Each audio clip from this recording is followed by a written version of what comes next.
Okay, let's do a June update on my California native garden, the new stuff I planted. This year, my hummingbird sages are doing okay.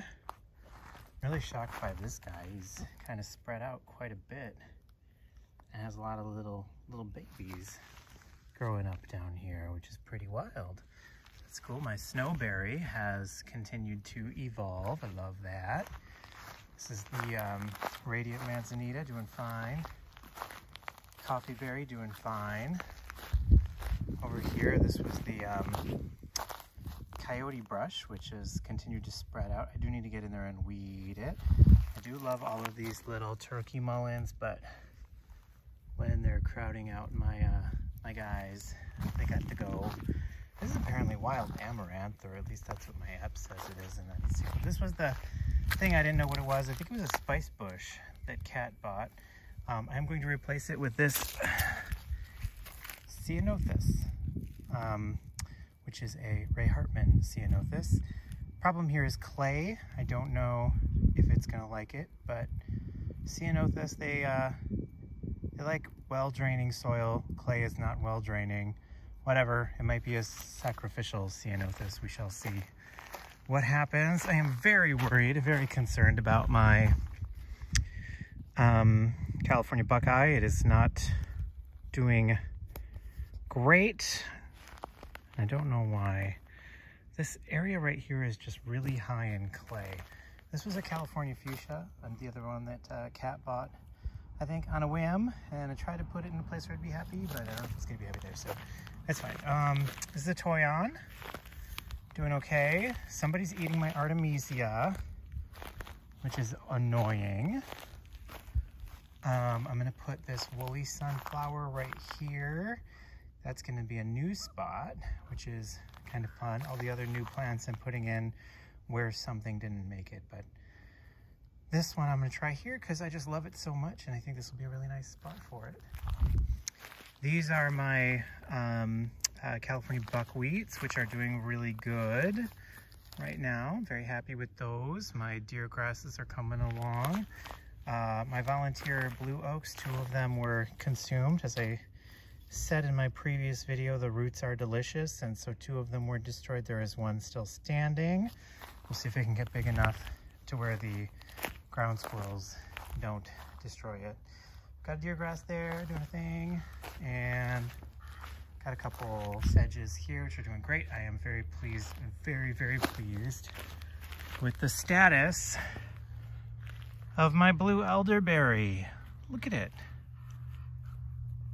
She's super happy here. Couldn't be more pleased with that. So that'll be great. The Gracias are now done blooming. These are the Salvia Gracias. This here, of course, is Sage Mountain. And my 4 Salvia Gracias have finished blooming. The Dara's Choice has finished blooming. The poppies, miscellaneous poppies, are still going, but the squirrels are, ground squirrels and the gophers are one by one eating the roots. And then you're just left with a little dead poppy head sitting on top of the soil. So that's happening kind of one at a time. This Dara's Choice sage was, I thought, done for, but seems to have made it, pulled through. Big chunks of it died, but this little shoot survived. This, of course, is what the other one looks like. So you can see that one, a lot of the early foliage died off. My Penstemon Pseudospectabilis are still blooming. That's exciting. And this is what the Ceanothus skylark looks like, which is awesome. It's gonna get a lot bigger than this, but very pleased with that. This is my dwarf white sage, and that's gonna be blooming. That's gonna be our late season arrival. Over here, I'm going to replace, this is where a bladder pod died. I'm gonna put in this Penstemon GMR white Penstemon here on a whim. Just went to Intermountain Nursery and grabbed that. And This is very late in the season to be planting anything, so everything I put in has a high chance of not making it. But you know, sometimes you go to the nursery and you just can't help yourself. This is the celestial blue sage. Finally overpowered the Lacifasilia, which was the annual that grew from seed right nearby. We spread a lot of wildflowers in here, and this is where it was.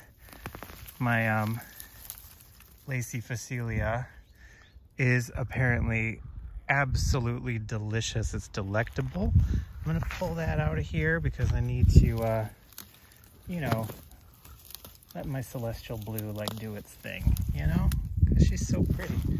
And this is kind of woody and gross now, so we'll just get rid of that. Okay, so there goes that guy. I do have,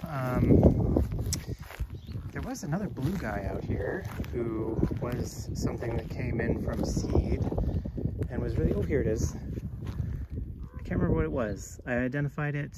It was really pretty. It got kind of hot today, and who knows, maybe the ground squirrels got to that guy too. I'm gonna put in this monkey flower, which is a Eleanor monkey flower, right here where I believe a Winifred Gilman sage died. Yes. So we'll see if he does better there. I was trying to figure out how to configure everything up here. I'm gonna put that Winifred Gilman in that spot where the starlight died. This is the starlight that made it. I love these guys. And hope, I do need to get the irrigation system fixed, because when I turn it on, it sprays all over the place. And that's, I think, because it's pipe thread going into hose thread, which is not a thing you can do apparently. So I need to fix that with an adapter, and then hopefully it'll stop spraying. But in the meantime, I took out this black sage, just got too wet, and this Winifred Gilman, and the turkey mullen just love it. They're just super happy with the extra runoff. This is a Pozo blue sage here, which unfortunately I planted directly behind this starlight, and I'm not sure if we're ever going to see it, but it's pretty anyway. And this is my this is actually a Monica manzanita. I think last time I said it was a Dr. Hurd or maybe a Howard McMahon. It's not. It's a Monica manzanita. I need to get in there and take out these turkey mullins so that, and this miscellaneous clover. So yeah, that's what we're gonna do. Pretty exciting. And then I have some other plants down here which are gonna go elsewhere in the garden to replace things that have not made it. Here's a walk down Sage Mountain. I'm so excited about this woolly sunflower. It's gonna be awesome. And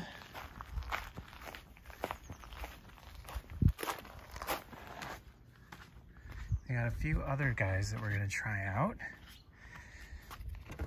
Brandigee sage. We love a good Brandigee sage. They are so reliable, so awesome, and they finally had them back in stock at the nursery. They've been out for the whole season, so I'm excited to get that guy in. I'm gonna put him right here where this Winifred Gilman died. And then up at the top of the hill, I'm gonna put in another Brandigee sage in a spot where I lost a coyote mint that just really needs some greenery. Oh no, I'm gonna put it where the Dar's Choice was that died, because if we can get some height in that part of the garden, that'll be really nice. And then these guys, this is a another hummingbird sage, so we're gonna get another patch of hummingbird going up at the top of the hill where the Ceanothus dark star has not made it. And I'm gonna put this rose sage in. Why not? It's probably gonna die, but put that in that sort of semi-shady area too, so that'll be nice. And this is a Coreopsis that we're gonna put in the witch garden, if you will, where we put all of the non-natives and stuff. This guy's from Missouri. So that's what we're doing today.